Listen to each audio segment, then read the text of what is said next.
It's morning again in America. Today, more men and women will go to work than ever before in our country's history. With interest rates at about half the record highs of 1980, nearly 2,000 families today will buy new homes, more than at any time in the past 4 years. This afternoon, 6,500 young men and women will be married. And with inflation at less than half of what it was just 4 years ago, they can look forward with confidence to the future. It's morning again in America. And under the leadership of President Reagan, our country is prouder and stronger and better. Why would we ever want to return to where we were less than 4 short years ago? Oh, heartwarming stuff there, Dominic Sandbrook. You very much wanted to open with that, which was the famous re-election advert for Reagan in the 1984 election, 4 years, of course, after he won against Jimmy Carter. And it's interesting, listening to that, how he's still playing off against the memories of the Carter presidency. 4 years ago. Why would you want to go back to a time before morning when all is dark and gloomy and miserable and people aren't getting married and people aren't kind of hugging each other and raising flags and all that kind of stuff, which is going on in the advert? It's probably one of the most famous American ads of all time. Most famous ads tend to be negative. So the ad that Lyndon Johnson ran against Goldwater in 1964, the year that Reagan first really got involved with politics. That's the one with the little girl blowing the flower and then she gets nuked.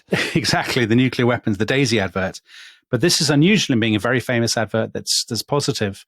And actually, as a British historian, you know, you watch that advert and the sense of being immersed in an enormous vat of syrup.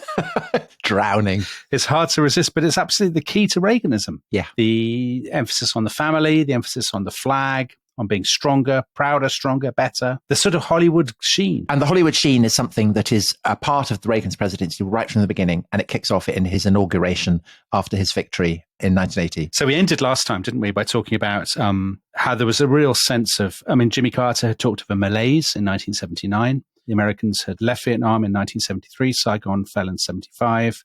The Iranian hostage crisis, high inflation, rising unemployment, a real sense of the American dream having kind of lost its way.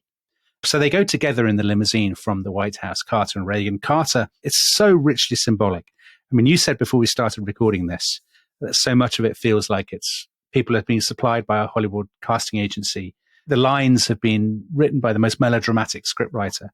And Carter has literally been up all night trying to get the hostages out of Iran. He is haggard, exhausted. He hasn't shaved until the very last minute. He throws on his suit. He gets in the limo with Reagan. And Carter, he's stricken. He is a stricken man. And he says nothing. And Reagan tries to lighten the mood by telling him jokes about Hollywood. Well, there's a great joke, isn't there, about what is flat and glows in the dark? Tehran, the day after Reagan's inauguration. Oh, right. Golly. Yeah. Well, but the thing is, then Reagan gets up there and he gives this inaugural address, which is very, very, it absolutely sets the tone. And he tells a story about a young man. He looks out to Arlington Cemetery, which you can kind of not really see, but just see in the distance, there in the distance, National Cemetery. And he says, row on row of white markers. He tells the story of one man who lies under these markers, to Martin Treptow, who was killed in 1917 in the First World War. And on his body was found a diary with the words, he'd written, "My pledge" in it. This pledge said, "America must win this war. I will work. I will save. I will sacrifice. I will fight cheerfully and do my utmost, as if the issue of the whole struggle depended on me alone." Reagan tells that story and he says, you know, we are called upon to try to live up to that, to believe that we, like Martin Treptow and co., can resolve our challenges with God's help. And he ends his final sentence. After all, why shouldn't we believe that? We are Americans. And it is so stirring and rousing. The thing is, it wasn't true. His speechwriter had said to him, I don't think we should use this because, first of all, he's not buried at Arlington National Cemetery. So the whole conceit is not true. And secondly, he probably wasn't the first person to write that pledge. He was probably writing down something that he had heard. East Coast liberals with their tedious facts. His scriptwriter, Ken Kachigian, who says that to him, and Reagan says to him, it's too good a story. So they leave it in. Right. And so that's the essence, isn't it? Because, I mean, it's not a kind of a barefaced lie. Well, I suppose it is to a degree, but I mean, it's not like the kind of Trump saying 1 million people turned up when it was about, 10. It's Reagan's understanding of what is true. Yes. The kind of the mere historical details are as nothing compared to the radiance of the message that it teaches, I guess would be Reagan's perspective on it. That's exactly it. We talked in the previous episode about his use of parables, sort of metaphorical stories that express the kind of truth. When Reagan, I mean, we're jumping ahead, but why not? When he's in trouble with Iran-Contra, he gives this absolutely extraordinary speech where he says, I told the American people I did not trade arms for hostages. My heart and my best intentions still tell me that's true. Yeah. But the facts and evidence tell me that it's not. And I think that's the essence of Reagan, that if his heart tells him something is true, then it kind of is true. Yeah. So there's that. But the other thing is that the inauguration right from the start, it's a gigantic blowout. So a lot of the events at Carter's inauguration had been free. And he had walked hand in hand with his wife, Rosalind, from the White House to the Capitol or vice versa. I can't remember which, because he wanted to show that he was a man of the people. Reagan realizes that ultimately Americans don't want that. That actually, for all the talk of the Republic, they want a king. They want a monarch. And he's brilliant at playing a king. So he and Nancy are in absolutely all their finery. You pay something like, is it $10,000? I think it's $10,000 for a box at Frank Sinatra's gala. On the night of the inauguration. Right. But he can do this because it's say in a way that somebody like Trump can't. I mean, Trump does do it, but it kind of causes more offense because the glamour of Hollywood is something that people want to invest in. Yeah. And movie stars, should have limousines and fur coats and all that kind of stuff.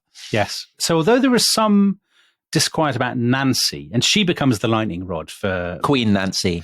And people, I mean, the famous example is when on the same day that the federal government classifies tomato ketchup as a vegetable, as a cost-cutting exercise in school lunches, she announces that she's just spent $209,000 on China for the White House with the monogram NR. on it all. So she's completely tone deaf. She makes Marie Antoinette look in touch with the streets. But Reagan himself, people quite like that in a president. So Reagan, unlike Carter, Reagan says, I will never be photographed in my shirt sleeves in the Oval Office. I will always be wearing a suit and tie. I will never dress down. Because he's playing a part. Exactly. And he plays the part brilliantly. And I guess the evidence for just how well he can play it is the courage and the capacity for recovery that he shows after he's shot. Yeah. A few weeks after the inauguration. Yes, not even 2 months. Exactly right. Rawhide down. So Rawhide is his code name for the security services. He was at the Hilton in Washington, D.C., talking to building construction union members. And he leaves the hotel that afternoon through the VIP entrance and then on T Street. So it's not that far from the White House, really. 6 shots ring out. His press secretary is very badly hit, Jim Brady, hit in the head and ends up in a wheelchair, and a policeman is hit. And Reagan, at first, it's not clear that he's been hit, is it? No. So he's bundled into this limo by the Secret Service. He thinks that the person bundling him in has crushed a rib. Yeah. They rushed to the George Washington Hospital. And Reagan, I was astounded because I had not really read a sort of hour-by-hour reconstruction of the assassination, but he walks into the hospital, doesn't he? Under his own steam. Could I recommend a very good Rawhide Down by Del Quentin Wilbur, who I met at a literary festival in Palm Springs. So the thing that strikes me about it is that it's a very dramatic incident, but all the characters and all the dialogue in it make it even more dramatic. So one of the anaesthetist nurses says about the 2 doctors who first come when Reagan walks in, if you were to call central casting and say, send me 2 guys who are really nice folks and look like they might be surgeons, these are the 2 they would send. They have to cut all Reagan's suit off, so he's absolutely naked. And then they're kind of feeling around. They discover that there is, in fact, this bullet that he has to be operated on. The surgeon comes in who's going to operate him. Reagan famously says, I hope you're a Republican. And the surgeon, who is, in fact, a card-carrying Democrat, says that today, sir, we are all Republicans. Perfect dialogue. Absolutely perfect lines. Reagan recovers. Nancy comes in. Reagan says, honey, I forgot to duck. Yeah. He cannot stop talking. The nurse, who's obviously kind of channeling Jane Wyman, who was fed up with how much Reagan was always talking, says, "Mr. President, in the most polite way I can tell you, when I put this face cloth over your eyes, it means I want you to shut up." Is he telling her stories about things he's read in the Reader's Digest? Tip O'Neill, who is the Democrat speaker, very ideologically opposed to what Reagan is doing, he comes in, kneels by Reagan's bed, recites one of the Psalms. I mean, the whole thing is so kind of perfectly scripted. And then adding a kind of a dark perspective on that, it turns out that the guy who has shot Reagan, John Hinckley, is obsessed with a movie star in the form of Jodie Foster. And he's trying to impress her. Because he's seen her in a film about an assassination, Taxi Driver. Yeah. And Taxi Driver itself, the character of Taxi Driver, Robert De Niro's character, is based on Arthur Bremer, who shot George Wallace. Yeah. So it's just kind of halls of mirrors. And Rawhide Dan also suggests that the Hinckley's been influenced by Mark David Chapman, who shot John Lennon just a few months before. Yeah. And so the sense of celebrity, of movies, of political drama, I mean, it's an incredible hall of mirrors like that. And Reagan comes out of it very well, doesn't he? Because he does. I mean, he's in his early 70s by this point, but he's a very fit man. Yes. He's back up on his feet pretty soon. He's out within less than 2 weeks. I think that sense of playing a part, which is so easily derided, is an absolutely central part of his political appeal. I mean, we talked about this a little bit when we did our podcast about French presidents. The French electorate reward a president who plays the part of the monarchical president, which Macron does, which Mitterrand did, or de Gaulle. And I think FDR did that as president. Well, it's a difference between a prime minister and a president, isn't it? Absolutely it is. Reagan is always conscious that he's playing the president. Although his policies are often very divisive, he tries to speak for all Americans. He talks a lot about America, about what it means to be American. He never lets his guard down. He never pokes fun at his own role. There's no hint of absurdity about him, of sort of a raised eyebrow. No. He thinks the American presidency is charged with dignity and meaning and a sort of, dare I say, sacral importance. Well, there is a kind of civil religion, American civil religion, I suppose you would say. And for Reagan, literal religion. Yeah. I mean, he literally sees his role in terms of good and evil, which brings us to one of the two great themes, I suppose, of his first presidency. So the first is the Cold War, and the second is the economy. Well, maybe we should start with the economy. The economy, okay, because even as Reagan is being shot and then recovering, the economy is in trouble. It is. So he's come to power with it's not quite the same as Thatcherism. People always think it's the same as Thatcherism, but it isn't.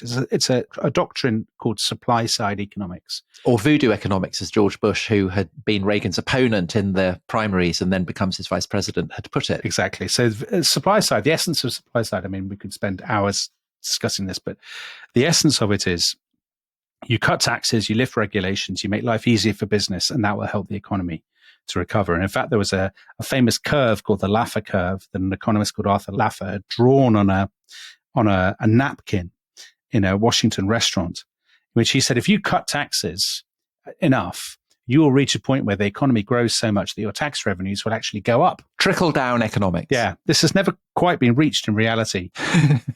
But it's great if you're rich. Yeah, it's great if you're rich. In fact, a lot of conservative economists at the time and ever since have said, this is utter tosh. That's a classic Reagan-style parable, actually. It kind of lodges in people's minds, the idea that there's this curve on a napkin. Yeah. And people love that.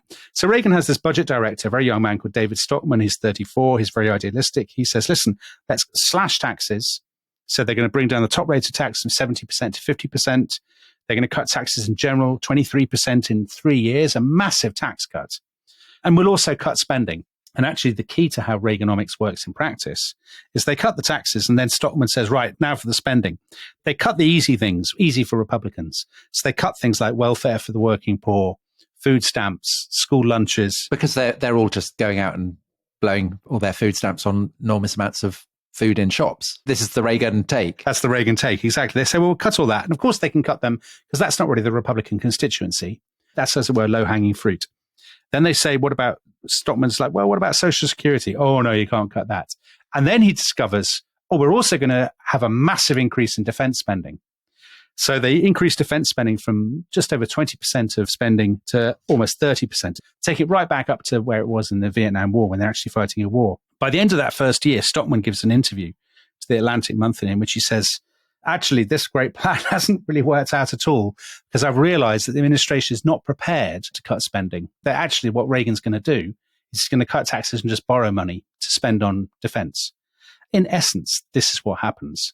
So 1982, the deficit is $128 billion. By 1983, it's already gone up to $207 billion, by far the greatest peacetime deficits in American history. So this is what makes it different from Mrs. Thatcher.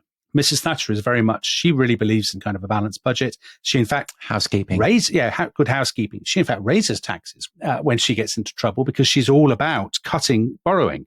Reagan borrows money like there's no tomorrow. Which he can kind of afford to do because the dollar is the reserve currency. Right, because the American economy is so strong. So that's the difference between Ronald Reagan and Liz Truss, for instance. Yes, well, Liz Truss in Britain wanted to kind of reproduce Reaganomics. And even at the time, people said, yeah, but it doesn't work that way for Britain. The Americans can get away with this gigantic economy and their outsized role in the world, but we can't. Now, meanwhile, the head of the Federal Reserve, Paul Volcker, who'd been appointed by under Jimmy Carter, he is really interested in fighting inflation. So he has increased interest rates, hit a peak of 20% in December of 1981. Everybody listening to this can probably guess what happens if you have high interest rates. It's very expensive to borrow money. You get a massive recession. So the economy goes into recession 81, 82, 3 million jobs are lost. A lot of those in the kind of Rust Belt. And those are jobs often that don't return. So if you're in Detroit, if you're in Michigan, if you're in, I don't know, Pennsylvania or Ohio or somewhere, and you're in a factory town, these are the places that really suffer in the Reagan years. Flint, Michigan. Yeah, Michael Moore did a program, didn't he, about Flint, Michigan. I mean, these are places that have been, the backbone. The engine room. Of FDR's America. And Reagan, the great disciple of the great enthusiast of exactly. FDR, is destroying it. Yes. I mean, I think you can argue quite reasonably, this is a world that is doomed anyway because of globalization. But Reagan, not as much as Mrs. Thatcher in Britain, but to some extent, Reagan becomes the kind of the face of it, the face of that change. Mm-hmm. And I think what makes it so charged in the United States doesn't quite have the same resonance in Britain, is that the Reagan administration is so glitzy. Yeah. And that at the same time this is happening, Nancy is buying all a new china and wearing expensive dresses. And there's that contrast is so marked. So how do they go from the recession and this ballooning deficit to being able to say it's morning in America and all these great statistics? And well, first of all, they don't mention the deficit in the morning again in America advert because the deficit continues throughout the 1980s. So they're skating over that. They skate over that, and it's actually not till George Bush who has to raise taxes and then Bill Clinton in the 1990s, they start to basically eliminate that deficit. The unemployment rate peaks at about 11% at the end of 82, similar to Britain, similar rate.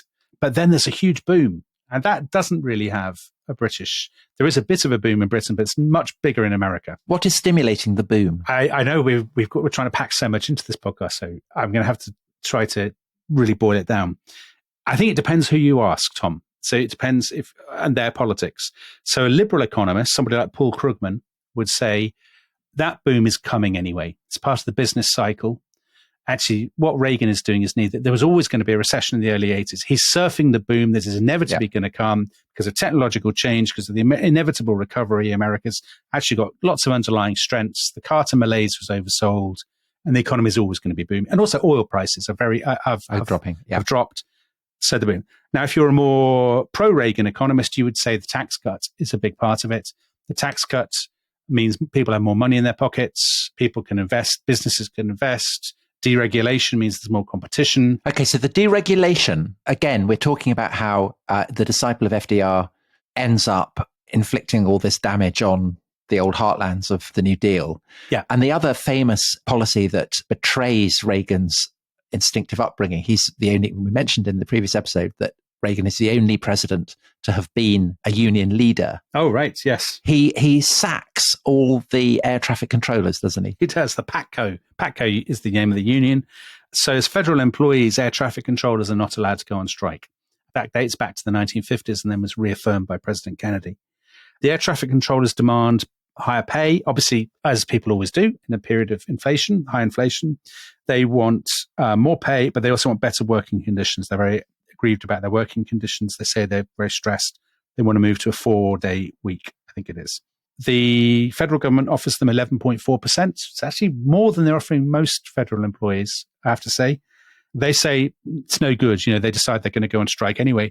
And Reagan basically says you have 48 hours. If you don't come back to work in 48 hours, I will fire you. I think they don't believe him, and he fires them. And then he gets people from the military to do it.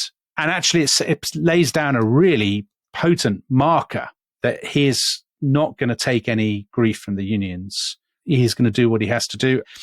Obviously, if you don't like Reagan, if you're on the left, if you're in the unions, it's seen as outrageous.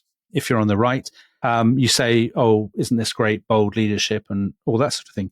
Interestingly, he doesn't just fire them. They're banned from federal jobs for life. Wow, I didn't realize that. That was then rescinded by Clinton. And a kind of similar decisiveness or headstrongness, whatever you wanted to frame it, depending on your politics, about his foreign policy, which is, as seen from the Soviet Union, directly confrontational, and definitely seen from Salisbury, where I grew up. And we had the NATO headquarters just outside, regional headquarters just outside where I grew up. News about cruise missiles and rearmament. Yeah. It's all very unsettling. Well, again, it's a complicated story. So the Soviet Union at the end of the 1970s was stationing new missiles called the SS-20s on its side of the Iron Curtain. And from Europe, there are calls for the US to boost its presence. So particularly West Germany and Britain. So Reagan's policy is he believes in, to borrow a Goldwaterism, peace through strength. He thinks you don't back down. Communism is evil. Talk softly, carry a big stick. Right. He makes the very famous speech to a group of evangelicals in 1983, where he says Soviet Union is an evil empire, the focus for evil in the modern world. He says in an address to Parliament in Britain in 1982, the March of Freedom and Democracy will leave Marxism, Leninism on the ash heap of history. That's an image that... ash heap. It's like the smouldering radioactive heap of history. And they stationed cruise missiles in Britain, Pershing missiles in West Germany and Italy and Holland and so on and so forth. At the request, it has to be said, of those governments. It's not like they're being forced to take them. Of course. The funny thing about Reagan in this period, in the first term, is everybody says he's a warmonger. He wants to press the button. And you said in that previous podcast. Well, and the famous poster, which is on the wall of every student, is Gone with the Wind of Reagan and Thatcher, evoking the famous image. What's it say? She asked him to take her to the end of the world. He said he'd organize it. Something like that. Yeah. And yet, everybody got Reagan wrong. That's the absolutely fascinating thing. Reagan is obsessed with nuclear weapons to a degree unmatched by any other president, but he has a horror of nuclear weapons. I mean, this will amaze a lot of listeners. This is probably the one thing that a lot of listeners will say, they've gone mad. Reagan is a nuclear disarmer. He loves the thought of getting rid of nuclear weapons. It's one reason why he's so interested in the idea of Star Wars, the Strategic Defense Initiative, of a shield that will protect America with lasers in space and all this. And his own staff say to him, it's mad. They say it'll destroy the Western alliance if you just have a shield just for the United States. Their allies will be outraged.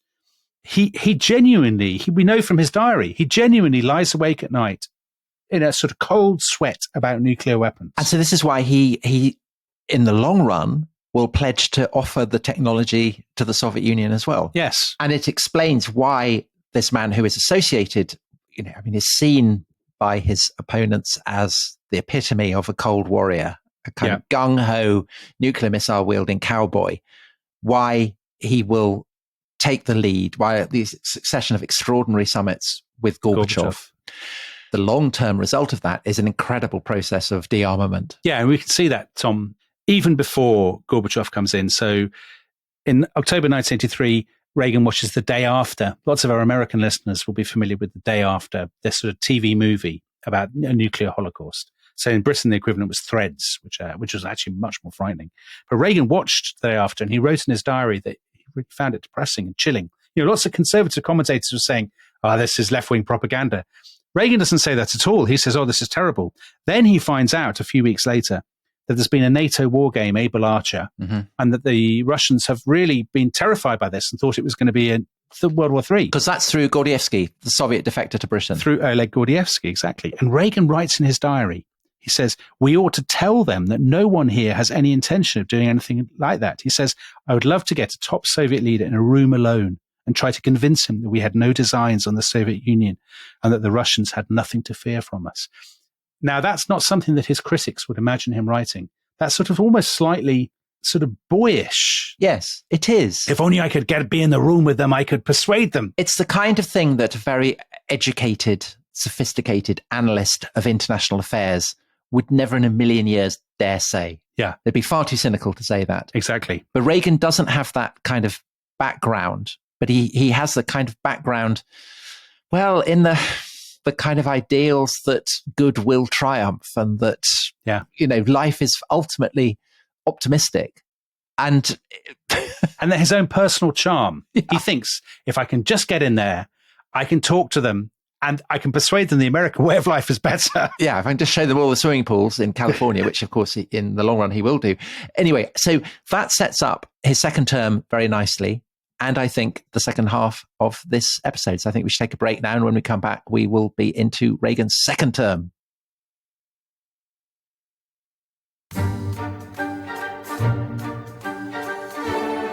Hello, welcome back to The Rest is History. It's 1985. It's morning again in America, Tom. It's morning again in America. We're into Reagan's second term. Are you not going to mention Walter Mondale in this podcast at all? No, I'm not going to mention Walter. That is shocking. No, we're going to pass over him. So Reagan has steamrolled Walter Mondale because the economy is in recovery. Walter Mondale is a union man.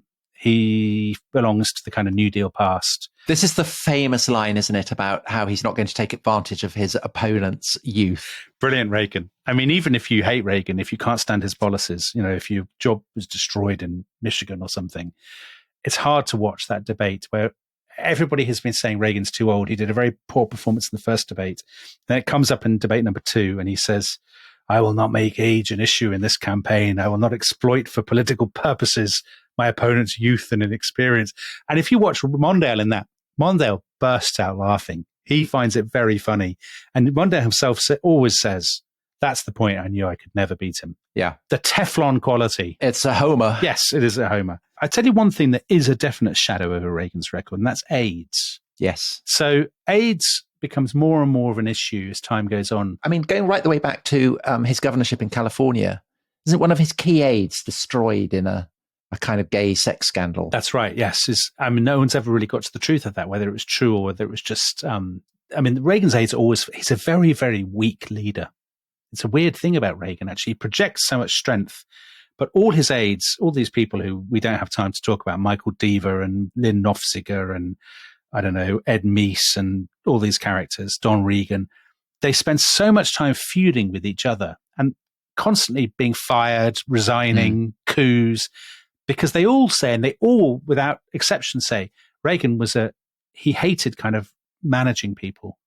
He hated confrontation. He hated giving people bad news, telling people off, all that sort of thing, which meant that his administration was something, it's extraordinary when you read the accounts, how much of a sort of snake pit it all is, as they're using Nancy against each other and ganging up and making accusations, so on. But anyway, yes, I got off piece there. AIDS. There are people in the administration who say we should speak out about this, use the power of the sort of bully pulpit. His Surgeon General, who we're talking about people with amazing names, he's called Everett Koop. Of course he is. And Everett Koop is a man of intense moral, sort of religious conservatism. So Everett Koop, is a cut from, like a casting agency. So he's not in favor of sodomy. He is not. That's what you're saying. In favor of sodomy at all. Right. He is not. However, Everett Koop is a man of great integrity. He is led by the science, as it were. And he wants the administration to support him in a sort of public awareness campaign. So that's the interesting thing, isn't it? Because devout Christians could turn either way. I mean, they could be, these are all sodomites and it's God's plague and all that kind of stuff. Yeah. Or this is a terrible catastrophe and we have a moral duty. These are our citizens. Yes. That's the Everett Koop position. Well, okay, so I think the better of him then. But the Reagan will not touch it. Is that because personal morality, or is that his sense that it wouldn't play well in, certain key constituencies? Or I think wouldn't play well. I think there are aides who say you don't touch it, aides who are very in with the religious right. I think Nancy is against him touching it. So there are stories that when Rock Hudson died in October 1985, Nancy blocked requests from Rock Hudson's publicist for the president to help move him to a French military hospital. Reagan's own aides asked him to include references to AIDS in the presidential addresses, wasn't it? Yeah, in the 1986 State of the Union. Yeah, and he takes it out, and he could have done it. The Thatcher government in Britain, you and I will remember, Tom, all those leaflets and the huge campaign about the tombstone, and all the campaign about condoms and don't die of ignorance, all this kind of thing. The Reagan administration does nothing similar. So that is a blot then. That's a blot. And another blot is the state of play with Iran and Nicaragua. So, Dominic. I've been dreading the appearance of this in the podcast because it's so complicated. Okay, well, don't go too much into the detail of it. Do you want me to try and boil it down? Yeah. So there are two elements. It's not a hydra, it's a two-headed scandal. But the complicating thing is the two heads end up sort of eating each other. Yeah. So the first thing is, the Reagan administration is absolutely obsessed with Central America. Because it's their backyard. It's their backyard. And they think in the 70s, the governments of the 70s, the administration in the 70s, have been far too lax about the spread of communism. Central America, we make a stand. We support the government of El Salvador. There are a load of people from Nicaragua who are helping the El Salvadorians, including the government of Nicaragua, who are these people who are left-wing called the Sandinistas. They decide to encourage some rebels against the Nicaraguan government, the Sandinistas. And the rebels are called the Contras. And they kind of fund them, and they slightly invent the Contras. I mean, the Contras would have existed anyway, but they give them loads of money. Reagan creates a fantasy image of the Contras. He says they're the heirs to the founding fathers and the French resistance, which I think would be a great surprise to anybody in Nicaragua. Anyway, Congress is trying to roll back the power of what it sees as the imperial presidency. They've gotten in such a mess in Vietnam. And they don't want to get into another Vietnam and Central America. So they passed two amendments called the Boland Amendments that basically prohibit the federal government giving money to the Contras. They want to roll this back. Reagan says to his national security team, a guy called Bud McFarlane, his national security advisor from October 1983, it'd be great if we could find some way of getting around that to give the Contras some money. And they do. So McFarlane and a guy who works for him called Oliver North, who is described by one of his own colleagues as 30 to 50% bullshit. Yeah. Bullshit and beefcake. Exactly. So they're both Vietnam veterans, actually, both Marines, McFarlane and North. They decide, well, we're probably not bound by this congressional thing. We can get money from our allies. So they get money from the Saudis. A Saudi royal family give them some money, some others, and they run this slightly shambolic operation to fly weapons to the Contras, which is illegal. I mean, to give you a sense of the shambolic nature of it, at one point, the Sultan of Brunei gives them $10 million, but they gave him the wrong bank account. Have you seen this? They gave him the wrong bank account. So an unidentified, anonymous Swiss businessman suddenly discovered that he had $10 million transfer from the Sultan of Brunei. Did they get it back? Well, he, unbelievably, very public-spirited, contacted the Swiss authorities and said, I've got all this money. I think it's right back. Wow, I mean, if I was him, I would be on an island. I'd just run off with Oliver North's money. So there's that. That's an element. That's quite bad because that's illegal. That's running an illegal foreign policy. What makes this so baroque is that at the same time, Bud McFarlane, National Security Advisor, he's contacted by the Israelis. And the Israelis say to him, listen, we've identified what we think is a moderate faction in Iran, so on the other side of the world, the Ayatollah's regime, a moderate faction that we think would be open to a deal with the Americans in the long run. And they would be very interested in using their influence to free American hostages being held in Lebanon by Hezbollah. Because the Americans had made a disastrous, under Reagan. The Marines had been blown up, hadn't they, by a car bomb? More than 200 in a car bomb in Lebanon. And then they left again. And as revenge, Hezbollah had started kidnapping Americans. These go-betweens say, listen, these Iranians can probably use their influence. However, the quid pro quo is they would like weapons to use in their war against Iraq, against Saddam Hussein. Arms shipments. And in return, they'll release the hostages. Now, the problem with this is the US is sponsoring an arms embargo against the Iranian regime, who are their great enemies. However, when they take this to Reagan, Reagan's just had an operation, so he's very groggy. I think he's still compos mentis. In August 1985, he says, I think this is a great idea, because he's like Jimmy Carter before him. He feels a real personal responsibility about the hostages. He's desperate to get them home, absolutely obsessed by them. And one of them was station chief in Beirut. Yes. Yeah, but not all. I mean, some of them are sort of, there's a priest and there's journalists, all these kinds of things. His more sort of sober advisors, so George Shultz, the Secretary of State, Caspar Weinberger, Secretary of Defense, They say to him, this is an absolutely ludicrous and terrible idea. There's nothing good in this idea at all. He says, no, go for it. Do it. So McFarlane and again Oliver North, they get in touch with the go-between. He's a man called Manusha Gorbanefa. The CIA described him in print, had written down, he is an intelligence fabricator and a nuisance, a con artist. He's the kind of person who'd send you an email saying he's just been robbed in the Philippines. And can you send your bank details? Please send your bank details. Don't write down the wrong bank details and they'll go to the Swiss bloke. They ignore this. So they start to organize these arms shipments to Iran via the Israelis of anti-tank missiles. As time goes on, so 1985 is beginning to turn into 1986, the Iranians just say, yeah, we haven't quite got around to releasing the hostages, but keep sending more of these arms, please. So they send these arms. They start to have to use CIA front airlines to do it, which is very illegal. Everything is sort of has this air of incompetence. So at one point, they send them some Hawk missiles, which turn out to have the Star of David on them. So the Iranians say, well, those are useless because we can't use those. You'll have to just send more. And it's sort of in for a penny, in for a pound. So North and co, they keep sort of saying, well, we'll have to send more. We're in for it now. Just a few thousand more missiles and all this sort of stuff. So by the turn of 1986, there's a plan. They're going to send the Iranians 4,000 anti-tank missiles in a series of shipments, and with each shipment, the Iranians will release a hostage. Now, this is discussed in the White House. So even though it's breaking the embargo, it's like a secret foreign policy that's going against your overt foreign policy.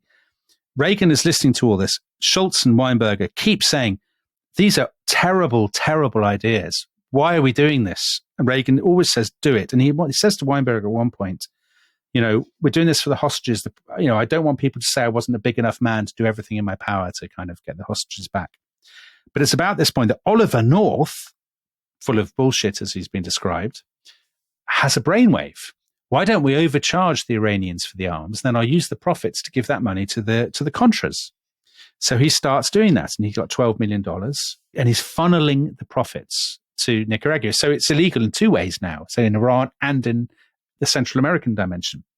Still, the hostages are not all being released. In an absolutely ludicrous development, in May 1986, in an attempt to sort of break the deadlock, Bud McFarlane and Oliver North actually fly to Iran. Is this when they take the Bible? On fake Irish passports. Yeah. It's absolutely mind-boggling that they thought they could get away with this. They fly into Iran on Irish passports, carrying 2 pistols, which are immediately confiscated by the Iranian security or customs people, a chocolate cake that they had bought from a kosher bakery in Tel Aviv, and a Bible personally inscribed by Ronald Reagan. How they could think. They turn up anyway with all this stuff, and the Iranians don't send anyone to meet them. It's completely obvious that they've been the victims of a terrible scam. The Iranians do send junior people, but not senior people. And after, I think, 4 days, they fly home. Sans chocolate cake. But you see, they could very easily not have flown home.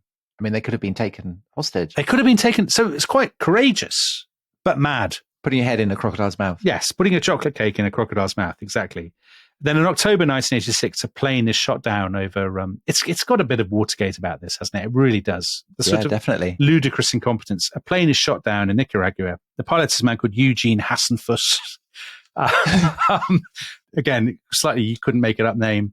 I looked him up. He was recently in trouble for exposing himself in a Walmart, Tom. Was he? Yeah. Anyway, he basically talks to the Nicaraguans who shot him down. Oh, I'm working for the CIA.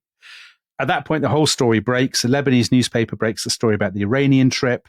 Oliver North desperately tries to shred all the papers. And this is or his secretary, Fawn Hall. Fawn Hall, she stuffs them down her blouse. Oliver North is the absolute spit of a plucky Marine doing his bit for Uncle Sam in a Central American dictatorship. Yeah. And Fawn Hall not only has the name, but has the big hair of a typecast mid-1980s. She's kind of Melanie Griffiths in Working Girl. She'd be in Dallas or yes. Dynasty, or Dynasty, as our American listeners would call it. She absolutely is. So she's stuffing this stuff down her bra or stuffing into her boots, the papers. North, they shred something like 2 square feet of documents or something. But he forgets that He does the documents from his own filing cabinet, but he forgets that they're just copies and Thornhall has all the originals, and he hasn't shredded those. There are investigations. Everything goes wrong. McFarlane actually tried to kill himself before his own testimony. The boss of the CIA, Bill Casey, who's about 180, has a seizure on his way to Capitol Hill to testify. And then it turns out he's got a brain tumor that kills him. And Reagan denies the whole thing. I mean, Reagan undoubtedly, and there's no two ways of putting it, Reagan lies about it. Reagan says, I didn't know anything about it. So he ends up with Alzheimer's. Yes. And people have discussed, haven't they, whether that is starting to kick in at this point, whether he genuinely is forgetting these kind of details. I mean, Reagan's never been a details man, I suppose it's fair to say. And he's also, we've talked a bit before, haven't we, about how he creates his own truth. Yeah. Not unlike other residents of California, of course, in their own time. He creates his own truth in which he strongly believes. I think, I mean, there's that denial that I mentioned at the beginning. My heart and my best intentions still tell me that it's true, but the facts and the evidence tell me it's not. I mean, people are sort of saying to him, Mr. President, you signed off on this. You know, we have pieces of paper. Yeah. Now, he didn't know, I think, about the linkage between Iran and there's no evidence that he knew about that North was using the profits from one to fund the other. But he had explicitly said, do what you can to fund the Contras, and had explicitly given the go-ahead for the arms for hostages deal. There's no doubt about that whatsoever. So how does he avoid a Watergate situation then? One, because there's already been Watergate. So people they want to bring down a second president. They don't want to bring down a second president so soon. Two, I think his administration is anyway approaching the fag end. Yeah. So in a way, he can kind of get away with it. I think his own personal charm. So he's more popular than Nixon. Yeah, he hasn't got as many enemies maybe as Nixon. People are itching to bring Nixon down in a way they're not with Reagan. And yet, I always remember when I first studied this as a student, my then supervisor said to me, Iran-Contra was so much of a bigger deal than Watergate. Yeah, it sounds it. So Iran-Contra is running two illegal foreign policies. Yeah. And shoveling money to Iran. Yeah. I mean, it's a massive deal, whereas Watergate was, famously a third-rate burglary. Yeah. So a complex story. Yeah. Brilliantly told. Well, I don't know about brilliantly told, but told very quickly. Brilliantly told. So the other big aspect of Reagan's second term, which shows him in a much better light, is his dealings with Gorbachev. And it's written in the stars. This is going to go well, because before Reagan goes to see Gorbachev for the first time in Geneva, Nancy Reagan's astrologer does Gorbachev's horoscope. Oh. And it's all going to be fine. Joanne Quigley. Yeah, Joanne Quigley, yeah. So that's good. Oh, that's very good. Well, Geneva actually, so he has 4 summits with Gorbachev. Geneva, Reykjavik, Washington, Moscow. In Reykjavik, he's staying in the former British ambassador's house. He is. I've been in. It's very bleak, apparently, Tom. Very bleak. And the British ambassador got rid of it because he said it was haunted. Crikey. Haunted by the ghost of disarmament talks to come. Yeah. So Geneva, they have a meeting. It's quite frosty.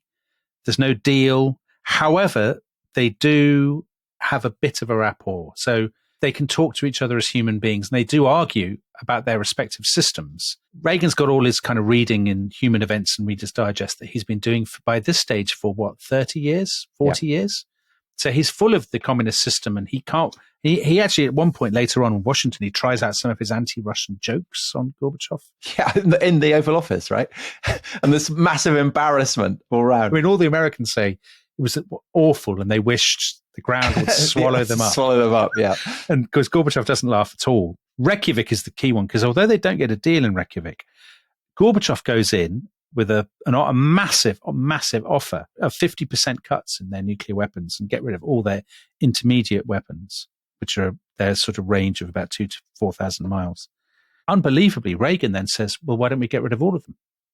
Why don't we get rid of them all? And in the end, it's Star Wars that's the sticking point. It's Star Wars that brings it down, because Reagan is so committed to Star Wars. Gorbachev hates the thought of Star Wars. Historians have different views about this, about how much Reagan's defense spending put pressure on the Russians.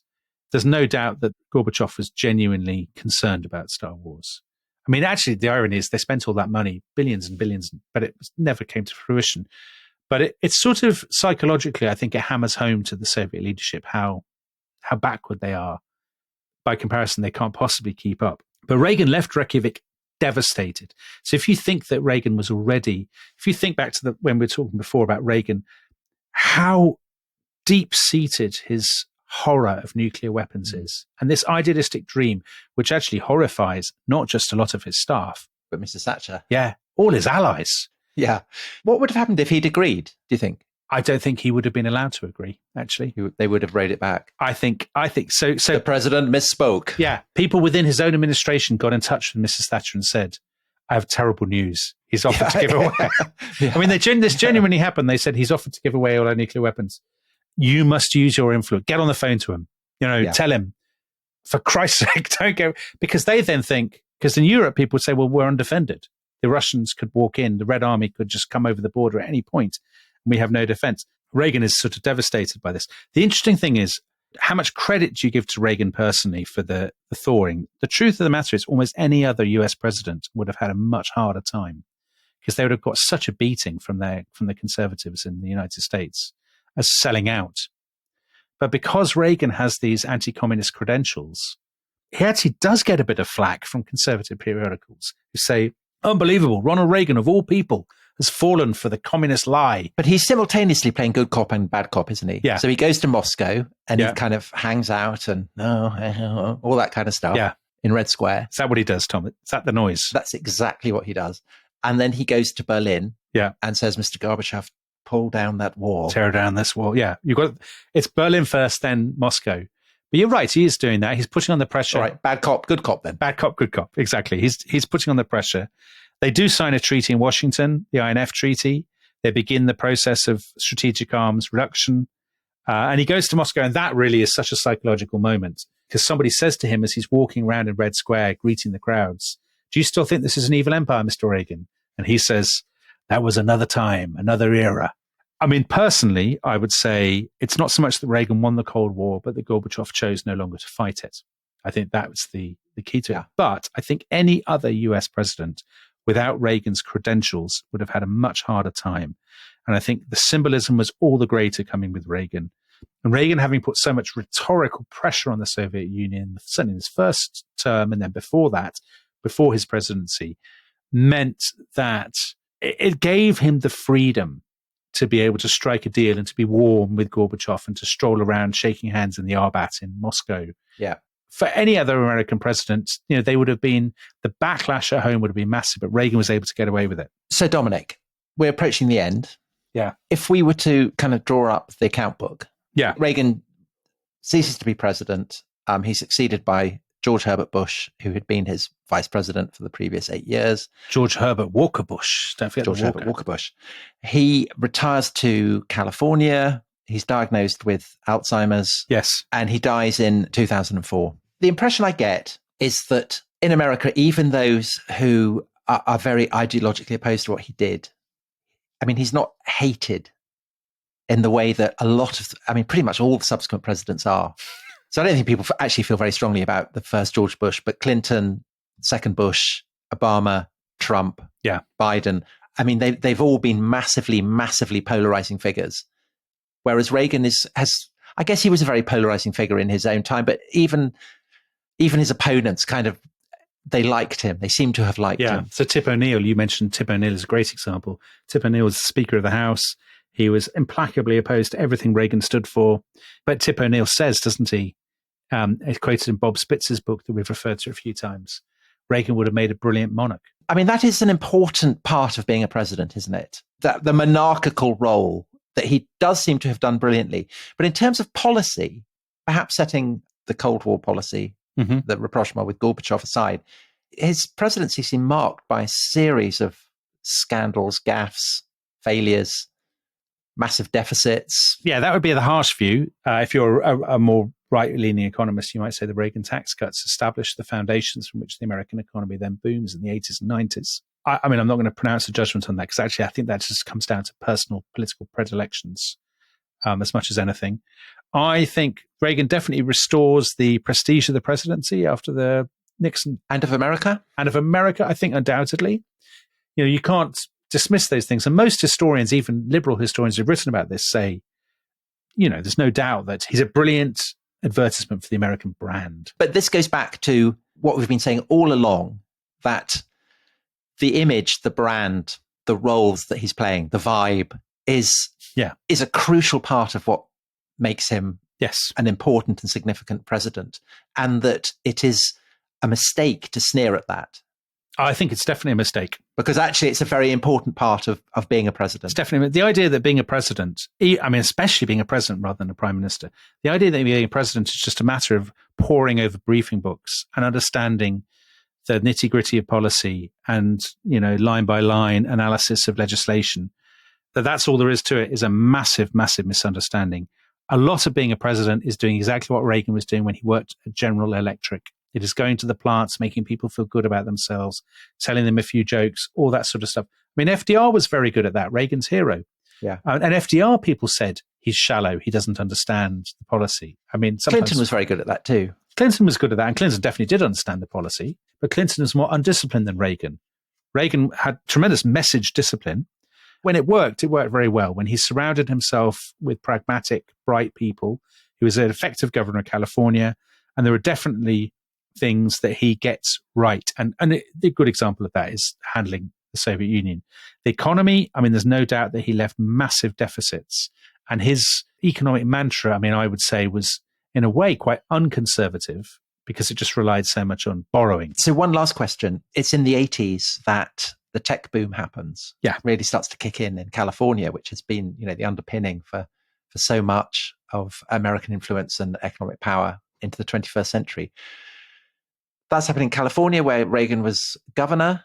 It happens under his presidency. Can he lay any claim to having played a role in that? Or is that just, that he is the surface froth and these deep kind of currents are moving beneath that surface froth? I definitely wouldn't give him credit for the tech boom necessarily. I would say, because the tech boom really begins in the 70s, and it's not because of his governorship in California at all. I mean, if you take Reagan out of the equation, the tech boom still happens. Still going to happen. But I suppose, I think there are three ways in which he's obviously consequential. One is about, this will sound like a pejorative word, and I don't mean it that way, but as an American nationalist, making Americans feel good about their country, asserting their strength, their role in the world, all that. Number two is the relationship with Gorbachev. I think that undoubtedly is really, really important.